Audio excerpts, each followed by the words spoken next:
The Galactic Council had classified Earth as a Category 12 death world. No other inhabited planet in the known galaxy scored higher than Category 8. When humans finally developed faster-than-light travel and made contact with the wider galactic community, the other species were shocked. How could intelligent life evolve on such a hostile planet? Earth's gravity was crushing compared to most habitable worlds. Its atmospheric pressure was intense. Its wildlife was lethal. Its weather patterns were chaotic. Its tectonic activity was terrifying. And most concerning of all, its dominant species, humans, had evolved to thrive in these conditions. Grand Councillor Genva of the Artaxian Confederation studied the latest reports on human expansion with growing concern. Humans had already established 17 colonies across the galactic rim in just 30 Earth years. They were mining asteroids, other species considered too dangerous to approach. They were terraforming worlds other species had deemed uninhabitable. And they were doing it all with technology that, while functional, was considered crude by galactic standards. They're expanding too quickly, Genva told the assembled council representatives. Their biological adaptations to their homeworld make them uniquely resistant to conditions that would kill most of our species. The representatives of 26 advanced civilizations shifted uncomfortably in their seats. The meeting chamber of the Galactic Council's orbital station was designed to accommodate beings of widely varying biology. But today, all present shared the same unease. Perhaps we should restrict their expansion rights, suggested diplomat Creel of the Vosgian. Unity, incite regulatory concerns about their technology or their lack of experience with interstellar protocols. Genva's 4 eyes blinked in sequence, a sign of disagreement among the Artaxians. That would violate our own laws, she replied. The humans have met all legal requirements for colony establishment. We cannot simply change the rules because we find them concerning. Ambassador Zorl of the Terulian Empire rose from his hovering platform. As a gaseous being contained within a specialized environment suit, his kind rarely showed emotion through body language, but his voice modulator vibrated with unusual intensity. We need not restrict them through legal means, he said. Their weakness is obvious. Their Deathworld evolution has made them physically formidable, but psychologically fragile. Their historical records show constant conflict. Their literature is filled with existential dread. Their own scientists predict they might destroy themselves. All we need do is wait. The chamber grew quiet as the representatives considered this assessment. Only Science Director Cole of the Mendari Collective seemed troubled. I have studied the humans extensively, Cole said, his crystalline form refracting light as he spoke. Their psychological resilience should not be underestimated. They have faced extinction-level events multiple times in their brief history and survived. They have overcome biological, environmental, and self-made threats that would have eliminated most species. The Mendari were known for their caution and thoroughness, so Cole's words carried weight. We would be wise to engage with them constructively, rather than wait for their collapse. There is much we could learn from a species evolved. On a Category 12 world, Grand Councillor Genva considered all perspectives before reaching a decision. We will continue to observe human expansion according to established protocols, she announced. Ambassador Turvo will maintain our diplomatic presence on Earth and report any concerning developments. Meanwhile, Director Cole is authorized to establish a scientific exchange program with the humans. Perhaps, as you suggest, there is knowledge to be gained from these Deathworlders. The council session ended with an uneasy consensus. The humans would be watched closely, but not interfered with, at least for now. 10 standard cycles later, the decision to merely observe humanity would prove catastrophic. The Xenovar, a previously unknown species from beyond the galactic rim, launched an unexpected invasion of council space. Their ships appeared without warning near major population centers of a dozen different species. Their technology was unlike anything encountered before. Their motives were unclear. Their response to communication attempts was overwhelming force. Within days, 3 council worlds had fallen. Within weeks, the number had risen to 11. The Galactic Council, comprised of species that had known mostly peace for millennia, was wholly unprepared for this kind of aggression. The emergency session of the council was chaotic. Representatives spoke over one another, their usual decorum abandoned in the face of existential threat. Some advocated immediate surrender to the Xenovar. Others insisted on pooling all available resources for a counterattack. Still others proposed evacuating their populations to the far side of the galaxy. Grand Councillor Genva struggled to maintain order. The combined military forces of all council species have failed to slow the Xenovar advance, she finally acknowledged, when the chamber quieted enough for her to speak. Their technology counters our most advanced weapons. Their ships are impervious to our defense systems. At the current rate of conquest, all council worlds will fall within one standard solar cycle. The somber silence that followed was broken by Director Cole of the Mendari. There is one force the Xenovar have not yet encountered, he said quietly. The humans. Ambassador Zorl's environment suit pulsed with agitation. The Deathworlders. They're primitives compared to us, and we have failed. What could they possibly offer against an enemy that has defeated our combined technology? Cole's crystalline form dimmed slightly, a Mendari expression of grim determination. Not their technology, Ambassador. Their nature. We have something the humans want: knowledge, resources, cultural exchange. The Xenovar threaten that, and I have observed what humans do when something they value is threatened. Ambassador Turvo, who had spent years on Earth, supported Cole's suggestion. The humans have a concept they call the enemy of my enemy is my friend, he explained. They are remarkably willing to align with former adversaries against a common threat. Grand Councillor Genva considered the proposal carefully. The Council had deliberately limited its engagement with humans, fearing their rapid expansion and Deathworld adaptations. Now, those very qualities might be their salvation. Make contact with Earth immediately, she ordered. Inform them of our situation. Request their assistance against the Xenovar invasion. On Earth, the Council's desperate message was received by the United Human Worlds Defense Command. Admiral Helena Chen, a veteran of the Mars conflict and the asteroid belt insurrection, reviewed the data with her senior staff. The Xenovar have conquered 11 worlds belonging to technologically advanced species, she summarized. Council forces have been ineffective against them. They're asking for our help. General Marcus Santos, head of ground forces, studied the tactical displays showing Xenovar invasion patterns. The Council has always been wary of us, he noted. They must be truly desperate to reach out now. Admiral Chen nodded. Yes, and that gives us an opportunity we've been waiting for. The emergency meeting of the UHW Security Council was brief and unanimous. Earth would come to the Galactic Council's aid, with conditions. By the end of the Earth Day, a response was transmitted to Grand Councillor Genva. The United Human Worlds stands ready to assist against the Xenovar threat. We request full tactical data on enemy capabilities and immediate integration of our forces into Council defense operations.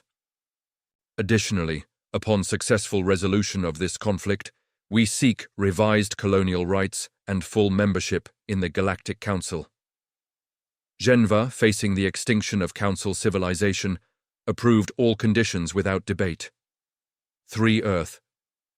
Days later, the first human battle fleet arrived at Mendari Prime, a crystalline world already under Xenovar assault.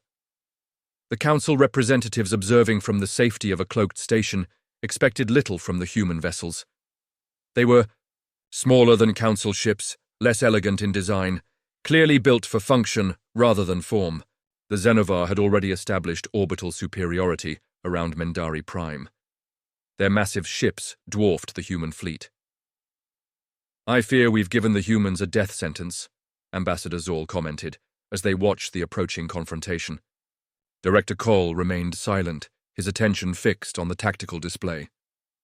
What happened next would be studied in military academies across the galaxy for centuries to come. The human ships didn't engage the Xenovar directly. Instead, they executed a complex series of maneuvers that initially seemed random, even chaotic. They darted between Xenovar vessels, changed direction unpredictably, and released clouds of what appeared to be simple metallic debris. The Xenovar, accustomed to direct confrontation with Council forces, seemed confused by these tactics. When they finally opened fire, the humans were rarely where the energy beams targeted. The metallic debris, meanwhile, began to affect Xenovar systems in mysterious ways. "What are we seeing?" Grand Councillor Genva asked, unable to make sense of the battle unfolding before them. Director Cole's crystalline form brightened with excitement. "Adaptation," he explained. "Watch how the human ships change their patterns. As soon as the Xenovar begin to respond effectively, they're not following a preset battle plan. They're reacting, learning, adjusting in real time." Ambassador Zorl's environment suit pulsed skeptically. "But their weapons, they've barely fired at the Xenovar. These tactics make no sense." Cole's voice held a note of revelation. "They're not trying to destroy the Xenovar ships, they're studying them." The battle, if it could be called that, continued for hours. The human fleet sustained losses, but remained largely intact, while the Xenovar grew increasingly erratic in their responses. Finally, after what seemed like an elaborate dance through Mendari's upper atmosphere, the human fleet disengaged and retreated beyond the system's heliopause. The Xenovar, rather than pursuing, maintained their orbital positions. "They've accomplished nothing," Ambassador Zorl declared. "Mendari Prime is still under Xenovar control." But Director Cole disagreed. "No, they've accomplished exactly what they intended. They've gathered intelligence. And now they'll do what humans excel at. They'll adapt." Admiral Chen reviewed the battle data aboard her flagship, Resilient. The holographic display showed detailed scans of Xenovar vessels, their energy signatures, response patterns, and weapon capabilities. "Their technology is impressive," she acknowledged to her command staff, "but it's their predictability that will be their downfall." Captain Reyes, her tactical officer, highlighted segments of the battle recordings. "They rely on overwhelming force rather than strategy," he noted. "When their initial approach fails, they simply increase power output rather than changing tactics." Admiral Chen nodded. "A sign of a species that's never faced significant military resistance. They expect submission, not adaptation." 72 hours later, the human fleet returned to Mendari Prime. But they were not alone. They brought with them an assortment of ships that at first glance appeared to be civilian vessels, mining platforms, atmospheric processors, even passenger liners. The Council observers were baffled. "Are the humans evacuating their own civilians?" "Ambassador," Zorl wondered. "In the middle of a combat zone?" Director Cole studied the newcomers with growing excitement. "Those aren't standard vessels anymore," he realized. "Look closer, they've been modified." Indeed, each civilian ship now bristled with hastily attached equipment, much of it clearly repurposed from its original function. What followed was unlike any space battle in Council records. The mining platforms extended their extraction beams, now recalibrated to match the precise frequency needed to disrupt Xenovar shields. The atmospheric processors released clouds of particles that adhered to Xenovar hull materials, hampering their maneuverability. The passenger liners, their interior spaces converted to launch bays, deployed swarms of small craft that targeted specific vulnerabilities in Xenovar design identified during the first engagement. The original human warships, meanwhile, had also been modified, their weapons systems reconfigured to exploit weaknesses discovered in their previous encounter. The Xenovar, faced with this completely unexpected approach, responded with increasing desperation. Their attempts to adjust to human tactics were too slow, too incremental. Within 6 Earth hours, the Xenovar fleet around Mendari Prime had been neutralized. Some ships were destroyed, others were disabled and boarded by human boarding parties, in heavy combat suits designed for the crushing gravity of Earth, suits that made them nearly unstoppable in the lower gravity environments of the Xenovar vessels. By the battle's end, the humans had not only liberated Mendari Prime, but had captured 3 intact Xenovar ships for further study. In the Council observation station, the representatives watched in stunned silence. "How?" Ambassador Zorl finally asked, his voice modulator barely functioning. How did they defeat an enemy that our combined forces couldn't even slow down? Director Cole's answer was simple.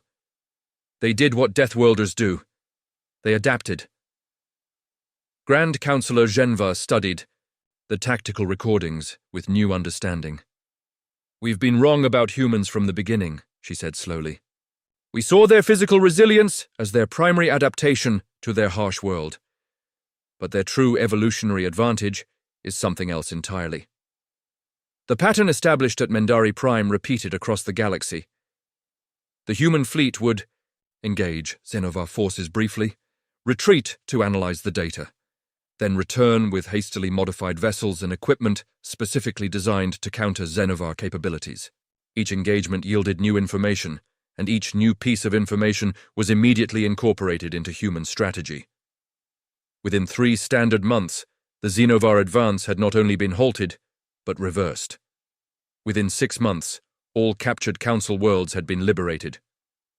The enemy that had nearly destroyed the most advanced civilizations in the galaxy had been defeated by a species still considered primitive by Council standards. The victory celebration on the Council's orbital station was subdued. Despite their relief, the representatives of 26 advanced civilizations were grappling with troubling implications. If humans could so quickly adapt to defeat the Xenovar, what might they do if they ever turned against the Council? Admiral Chen, invited to address the Council as the architect of victory, seemed to sense their unease. The Council has always feared us, she acknowledged in her speech. You classified Earth as a Category 12 death world and expected its inhabitants to be as harsh and unforgiving as their planet. You were not entirely wrong. The chamber grew very quiet as Admiral Chen continued. Humans evolved in an environment that tried to kill us every day. We faced predators, diseases, natural disasters, and climate extremes that should have eradicated us many times over. To survive, we developed not just physical adaptations, but something far more powerful: the ability to observe, learn, and rapidly change our approach when faced with new challenges. She gestured toward the displays showing the liberated Council worlds. The same adaptation that let us survive Earth is what allowed us to defeat the Xenovar when your more advanced civilizations could not. Grand Councillor Genva rose to respond. We acknowledge the truth in your words, Admiral Chen. The Council has misunderstood humanity since our first contact. We saw your rapid expansion as a threat rather than a natural expression of your adaptive capabilities. We viewed your technological solutions as crude rather than recognizing their remarkable functionality across diverse environments. Most importantly, we failed to appreciate that a species evolved on a Category 12 death world would develop mental and social adaptations as significant as their physical ones. In the cycles that followed, the relationship between humanity and the Galactic Council transformed. As promised, humans received full Council membership and expanded colonial rights. But more importantly, they gained something they had sought since first contact: respect. The Council species began to study human adaptability not with fear but with admiration. They recognized that their own evolutionary paths, while leading to remarkable technological and social advancement, had not prepared them for unexpected threats like the Xenovar. The humans, meanwhile, gained access to advanced Council technology, which they promptly began to modify, improve, and repurpose in ways the original designers had never imagined. The Xenovar themselves became a subject of joint study. Captured individuals revealed a species that had evolved in an environment of unprecedented stability, with no natural predators and few environmental challenges. Their technological advancement had come through methodical, incremental progress over millions of years, uninterrupted by the crises and collapses that had shaped human history. They had never needed to adapt quickly because they had never faced extinction until they encountered humans. The irony was not lost on the Council representatives. The Xenovar had been undone by the very quality they lacked. 5 standard years after the Xenovar defeat, Director Cole visited Earth for the first time. Despite his extensive study of humans, Nothing had prepared him for the direct experience of a Category 12 death world. Even in the carefully controlled environment of New Geneva, the birthplace of the United Human Worlds government, he felt the crushing gravity in his crystalline structure. The atmospheric pressure seemed to press against him from all sides. The daily temperature variations stressed his regulatory systems, and everywhere around him, humans moved with casual ease, completely unaffected by conditions that strained his biology to its limits. "How do you bear it?" he asked Admiral Chen as they walked through a public garden. "Not just the physical conditions, but the constant adaptation your world demands?" Chen smiled, looking out at the children playing nearby. One child had fallen and scraped her knee, but was already getting up, ready to continue despite the minor injury. "We don't just bear it, Director Cole," she replied. "It's what makes us who we are. Every challenge overcome makes the next one easier to face.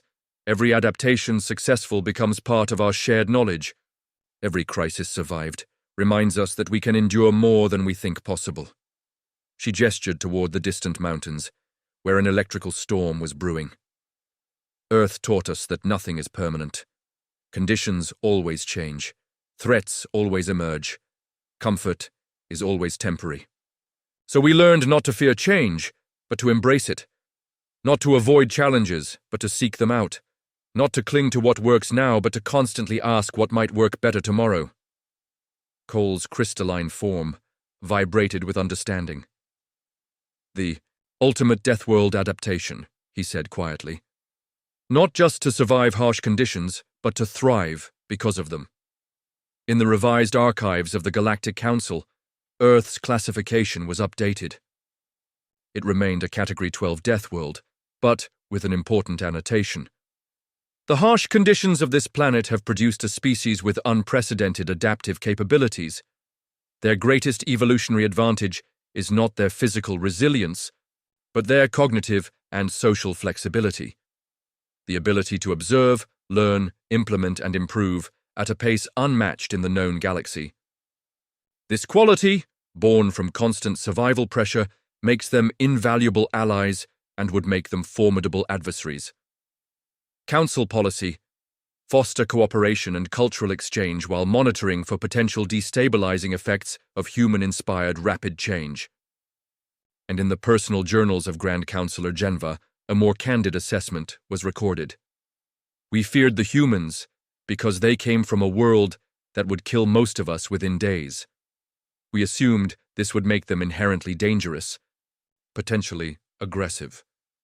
What we failed to understand was that their death world had given them something none of our species possessed, the deep-rooted certainty that they could face any challenge and find a way to overcome it. Not through superior strength or technology, but through their remarkable ability to adapt. The Xenovar taught us that in a universe of unexpected threats, this may be the most powerful evolutionary advantage of all. The humans call it ingenuity, born of necessity. We have no equivalent term in any council language. Perhaps that has been our limitation all along."